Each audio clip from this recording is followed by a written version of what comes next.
It is my privilege to represent Prime Minister Narendra Modi at this virtual meeting of BRICS leaders. I convey his warm greetings to all of you. The state of the world today, Excellencies, is a cause for genuine concern. The last few years have witnessed the devastating impact of the COVID pandemic, major conflicts in Ukraine and the Middle East, West Asia, volatility in trade and investment flows, extreme climate events, and a discernible slowing down of the SDG agenda. In the face of these challenges, the multilateral system appears to be failing the world. That so many serious stresses are being left unaddressed is understandably having consequences for the global order itself. It is this cumulative concern that BRICS is now discussing. Excellencies, the members of BRICS represent a broad diversity of societies who are nevertheless deeply affected by these developments. Even in the past, our endeavor has been to find common ground between our respective national policies and to act on that basis. Today, the focus is on stabilizing the international economy and the world order. But it is equally essential that we turn our attention to ongoing conflicts, not least because they have direct developmental and supply chain implications. Furthermore, as we head towards the next UN General Assembly session, an exchange of views on reforming multilateralism would be appropriate. The world, as a collective, is seeking a stable and predictable environment for trade and investment. At the same time, it is imperative that economic practices are fair, transparent, and to everyone's benefit. When there are multiple disruptions, our objective should be to proof it against such shocks. That means creating more resilient, reliable, redundant, and shorter supply chains.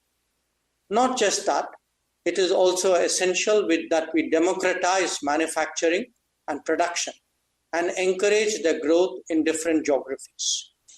Progress in that regard will contribute to regional self-sufficiency and relieve anxieties at times of uncertainties. Your Highness, Excellencies, trade patterns and market access are today prominent issues in the global economic discourse. The world requires constructive and cooperative approaches to promote trade that is sustainable. Increasing barriers and complicating transactions will not help. Neither would the linking of trade measures to non-trade matters. The BRICS itself can set an example by reviewing trade flows among its member states. Where India is concerned, some of our biggest deficits are with BRICS partners, and we've been pressing for expeditious solutions. We hope that this realization will be part of the takeaways from today's meeting. The international trading system is based on the foundational principles of open, fair, transparent, non-discriminatory, inclusive, equitable, and a rules-based approach with special and differential treatment for developing countries.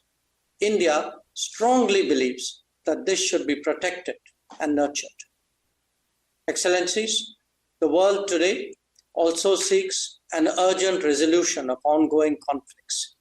The global south has experienced a deterioration in its food, energy, and fertilizer security. Where shipping is targeted, not just trade, but livelihoods also suffer. A selective protection cannot be a global answer. An early end to the hostilities and undertaking diplomacy to ensure a durable solution is the obvious pathway before us.